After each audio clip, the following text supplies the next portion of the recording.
जय हिंद साथियों। Class 10th का बायोलॉजी में चैप्टर 1 से लेकर 5 तक का आज हम लोग इम्पोर्टेंट ऑब्जेक्टिव करेंगे।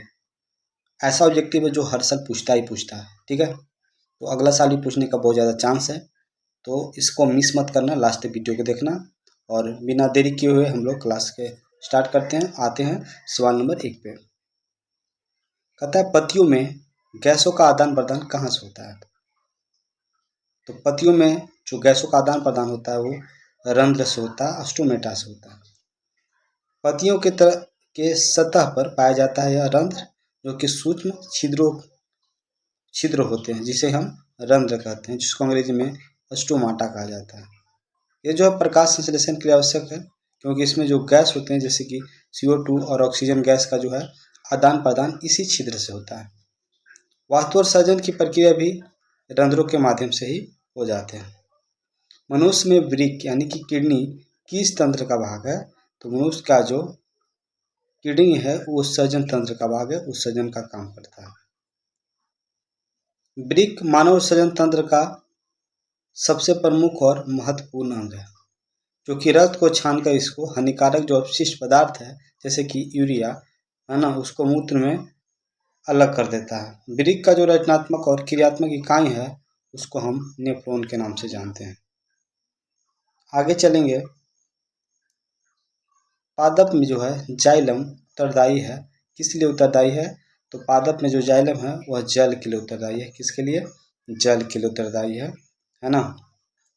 जाइलम ऊतक पौधों के जड़ से पत्तियों तथा जल और खनिज लवणों का संवहन करता है। यह एक तरफा दिशा में काम करता है, यानी नीचे से ऊपर अपवर्ड में काम करेगा। वहीं बात करें फ्लोएम का, तो फ्लोएम जो है भोजन का परिवहन के लिए जाना जाता है, जो कि दोनों दिशाओं में काम करता है, ऊपर से नीचे भी और नीचे से ऊपर भी। रक्त में आयरन की कमी से होने वाला रोग कौन सा है। अगर रक्त में आयरन की अगर कमी हो जाए तो कौन सा रोग होगा। तो अगर आयरन का कमी हो जाता है एनीमिया रोग होता है। कौन सा रोग होता है। एनीमिया रोग हो जाएगा, ठीक है। चलिए, शरीर में अगर आयरन की कमी हो गया तो हेमोग्लोबिन का निर्माण होना क्या हो जाएगा, कम हो जाएगा, जिस कारण से आपको एनीमिया रोग हो जाता है। क्योंकि हेमोग्लोबिन की कमी से शरीर की कोशिकाओं तक जो है ऑक्सीजन कम पहुंचती है, जिसे हम क्या कहते हैं, एनीमिया कहते हैं। अगर क्लास आपको अच्छा लग रहा होगा तो कृपया लाइक करें और दोस्तों के साथ इस वीडियो को जरूर से जरूर शेयर कर दें, ठीक है। चलो, प्रकाश संश्लेषण के द्वारा जो है कि जल के अणु प्रकाशीय अपघटक होता है। इस प्रक्रिया के फलस्वरूप ऑक्सीजन गैस मुक्त होकर बाहर निकलती है। प्रकाश संश्लेषण की क्रिया में ऑक्सीजन बाहर निकलता है। ऑक्सीजन बाहर निकलता है ना। किससे बाहर निकलेगा ऑक्सीजन। तो ऑक्सीजन जो है वो जल से बाहर निकलता है, जल से। इसी का हमने पहले कर लिया था, ठीक है। आगे बढ़ते हैं। कवक यानी फंगी में जो पोषण है उसकी कौन सी विधि पाई जाती है ना। पोषण की कौन सी विधि कवक में पाया जाता है, मतलब कवक कौन सी विधि से पोषण करता है, बताना फटाक से। क्या हो जाएगा बाबू, मृतजीवी, है ना। कवक जो है मृतजीवी पोषी हो जाएगा। कवक में क्लोरोफिल नहीं होता है, इसलिए यह अपना भोजन स्वयं नहीं बना सकता।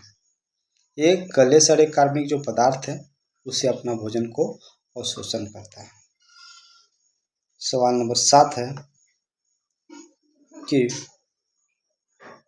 रक्त है ना, मानव रक्त में जो उपस्थित यूरिया है उसका समान मात्रा क्या होना चाहिए, मतलब लगभग कितना mg होना चाहिए, है ना।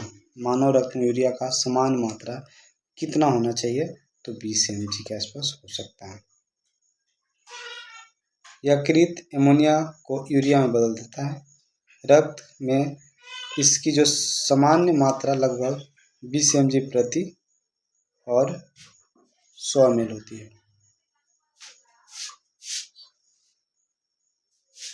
सवाल है कि क्लोरोफिल वर्णक का रंग कैसा होता है।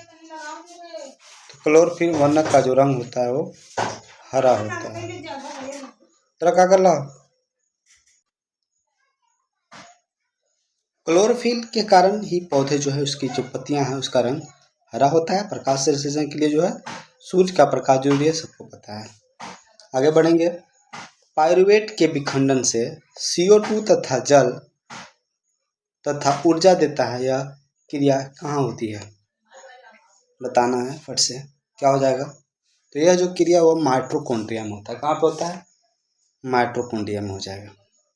वायवीय श्वसन की यह मुख्य प्रक्रिया माइटोकॉन्ड्रिया के अंदर पूरी होती है, इसलिए माइटोकॉन्ड्रिया को कोशिका का ऊर्जा गृह कहा जाता है, पावर हाउस कहा जाता है। स्वपोषी पोषण के लिए क्या आवश्यकता है, स्वपोषी पोषण के लिए क्या आवश्यकता है, तो स्वपोषी पोषण के लिए CO2 भी जरूरी है, क्लोरोफिल भी, सूर्य का प्रकाश भी, यानी कि उपयुक्त में से सभी हो जाएगा। हरे पौधे प्रकाश संश्लेषण द्वारा भोजन खुद बनाते। बहुत ही आसान सवाल, इसमें कोई चर्चा करने की नहीं है। दो तंत्रिका कोशिका के मध्य खाली स्थान को क्या कहते हैं, ध्रुमिका, सिनेप्स, एक्सॉन या आवेग। तो दो तंत्रिका कोशिका के बीच के जो खाली स्थान है उसको सिनेप्स कहेंगे। क्या कहेंगे, सिनेप्स। दो तंत्रिका कोशिका के मध्य खाली स्थान को क्या कहते हैं, सिनेप्स कहते हैं। सूचनाओं को रासायनिक संरचना एक न्यूरॉन से दूसरे सिनेप्स के माध्यम से होता है। यहाँ पर जो विद्युत संकेत रासायनिक न्यूरोट्रांसमीटर में बदलकर खाली स्थान को पार करते हैं। मस्तिष्क का कौन सा भाग शरीर को संतुलन बनाए रखता है, मस्तिष्क का कौन सी भाग है जो शरीर के संतुलन को बनाए रखेगा, तो अनुमस्तिष्क। शरीर का संतुलन बनाने की बात करें अगर, तो कौन हो जाएगा, अनुमस्तिष्क हो जाएगा। अनुमस्तिष्क जो है ना पश्च मस्तिष्क का हिस्सा है, ठीक है, जो शारीरिक मुद्रा और संतुलन को नियंत्रण करने का काम करेगा। सीधी रेखा में चलना, जैसे साइकिल चलाना, इसी कारण से संभव हो जाता है। किस के कारण से, अनुमस्तिष्क के कारण। मनुष्य के शरीर की सबसे बड़ी ग्रंथि कौन सी है, तो मनुष्य के शरीर की सबसे बड़ी ग्रंथि की बात करें तो वो ग्रंथि हो जाएगा हमारा कौन सी, सबसे बड़ी ग्रंथि अगर मनुष्य के तो क्या है, लीवर हो जाएगा, है ना। यकृत हो जाएगा, कौन हो जाएगा, लीवर हो जाएगा, लीवर हो जाएगा। लीवर जो है मानव शरीर की सबसे बड़ी ग्रंथि है, जिसका वजन लगभग 1.5 किलो के आसपास होगा। यहाँ से पीत रस स्रावित होता है। पीत रस कहाँ से स्रावित होता है, लीवर से। ग्वाइटर अथवा घेंघा रोग किसकी कमी से पनपता है, यानी किसकी कमी से बढ़ेगा। कौन सी चीज नहीं रहेगा तो हो जाएगा, आयोडीन की कमी से हमें कौन सी रोग होती है, ग्वाइटर यानी घेंघा रोग हो जाएगा। थायराइड ग्रंथि को थायरॉक्सिन हार्मोन बनाने के लिए आयोडीन की आवश्यकता होती है। आयोडीन की कमी से थायराइड में जो है सूजन आ जाएगी, यानी कि सूज जाएगा, जिससे कि घेंघा हो जाएगा या ग्वाइटर रोग हो जाएगा। इंसुलिन की कमी के कारण, है ना, इंसुलिन की कमी के कारण कौन सा रोग होगा, बताओ फट से। इंसुलिन की कमी के कारण, अगर इंसुलिन नहीं रहेगा तो कौन सा रोग होगा, तो मधुमेह हो जाएगा, डायबिटीज हो जाएगा, डायबिटीज। अग्नाशय से निकलने वाली जो इंसुलिन हार्मोन है रक्त में ग्लूकोज के स्तर को नियंत्रण करता है। अगर इसका कमी हो गया तो समझो कि शुगर बढ़ जाएगा और उसको मधुमेह रोग हो जाएगा। पादप हार्मोन यानी ऑक्सिन पौधों में किस कार्य से सहायता करता है, किस कार्य में सहायता करेगा पादप हार्मोन, तो पादप हार्मोन है जिसका नाम है ऑक्सिन। बताना है ऑक्सिन का काम क्या है, तो वृद्धि करने का काम करता है, वृद्धि। ऑक्सिन मुख्य रूप से पादप हार्मोन है जो पौधों के शीर्ष भाग की कोशिकाओं को संवर्धन और वृद्धि को बढ़ावा देता है। कौन सा हार्मोन है जो लड़ो या उड़ो हार्मोन कहलाता है, कौन सा हार्मोन लड़ो या उड़ो हार्मोन कहलाता है, तो कौन सा हार्मोन हो जाएगा, एड्रेनलिन हो जाएगा, एड्रेनलिन हार्मोन हो जाएगा, एड्रेनलिन हार्मोन हो जाएगा। एरिनल ग्रंथि से निकलने वाला यह हार्मोन आपातकालीन स्थितियों में शरीर को तैयार करता है ना, यानी कि लड़ो और उड़ो। पादपों में पाया जाने वाला जो वृद्धि हार्मोन है वह कौन सा हार्मोन है, तो वह हमारा कौन सा हार्मोन है, जिबरेलिन है। कौन सा है, जिबरेलिन। जिबरेलिन हार्मोन कहाँ पाया जाता है, पादपों में। इसका काम है वृद्धि हार्मोन के नाम से जाना जाता है। जिबरेलिन जो है तनों की लंबाई को बढ़ाना, बीजों के अंकुरण में मदद करना, यही इसका प्रमुख काम है। आगे चलेंगे। नेक्स्ट सवाल है कि अनुकुंचन गति किस पौधे पर प्रमाणित की जाती है, अनुकुंचन गति किस पौधे पर प्रमाणित की जाती है बताना है। तो वह है छुई मुई का पौधा, है ना। छुई मुई पर अनुकुंचन विधि प्रमाणित की जाती है। क्या होता है कि छूने से तुरंत बंद हो जाता है ना। किशोरावस्था में होने वाले जो शारीरिक परिवर्तन है उसका मूल कारण क्या हो जाएगा बताना। तो उसमें टेस्टोस्टेरोन स्रावित होता है और एस्ट्रोजन, यानी ए और बी दोनों आंसर हो जाएगा। आगे चलेंगे। नेक्स्ट है मुकुलन द्वारा अलैंगिक जनन किसमें होता है। मुकुलन द्वारा अलैंगिक जनन किसमें होता है। मुकुलन द्वारा अगर अलैंगिक जनन की बात करें वह कौन है, ईस्ट है। इसमें से कौन हो जाएगा, ईस्ट। ईस्ट जो है मुकुलन द्वारा अलैंगिक जनन करता है। मुकुलन में जो है कि मुकुलन में जनक जीव के शरीर पर एक छोटा सा उभार यानी मुकुल निकलता है जो बाद में अलग होकर एक नया जीव बनता है। यह ईस्ट या हाइड्रा दोनों में पाया जाता है। पुष्पी पौधों में लैंगिक जनन किसके द्वारा होता है। पुष्पी पौधों में लैंगिक जनन जो है वो किसके द्वारा होगा। तो पुष्पी पौधा यानी कि फूल है और फूलों के द्वारा होगा। फूल पौधे का जननांग होता है जिसमें पुंकेसर नर भाग है और स्त्री केसर मादा भाग है ना। पौधों में जो है पुंकेसर वो कौन सा भाग है, नर, और स्त्री केसर जो है मादा भाग है। आगे है कौन एक लिंगी पुष्प का उदाहरण है। एक लिंगी पुष्प का उदाहरण कौन हो जाएगा। तो एक लिंगी पुष्प जो है वो पपीता होता है। चलिए, पपीते और तरबूज के जो पौधे हैं वह मादा फूल अलग अलग होते हैं, इसीलिए इसको एक लिंगी कहते हैं। मानव मादा के जनन तंत्र का भाग नहीं है। मानव मादा का जनन तंत्र का भाग नहीं है। कौन नहीं होगा बाबू। तो वह जो है शुक्रवाहिका जो है मानव मादा जनन का भाग नहीं हुआ। ठीक है, शुक्रवाहिका जो है पुरुष जनन तंत्र का हिस्सा होता है जो शुक्राणु को वृषण से आगे ले जाती है। परागकोश यानी एंथर में क्या पाए जाते हैं। परागकोश में क्या पाया जाता है। तो परागकोश में परागकण पाए जाते हैं। परागकण पुंकेसर के ऊपरी फूले हुए जो भाग है उसको परागकोश कहते हैं जिसके अंदर नर युग्मक यानी कि परागकण बनते हैं। अमीबा में जनन किस विधि के द्वारा होता है। अमीबा में जो जनन है बाबू किस विधि के द्वारा होगा। तो अमीबा जो है वो जनन विखंडन विधि द्वारा करता है। विखंडन विधि के द्वारा करेगा।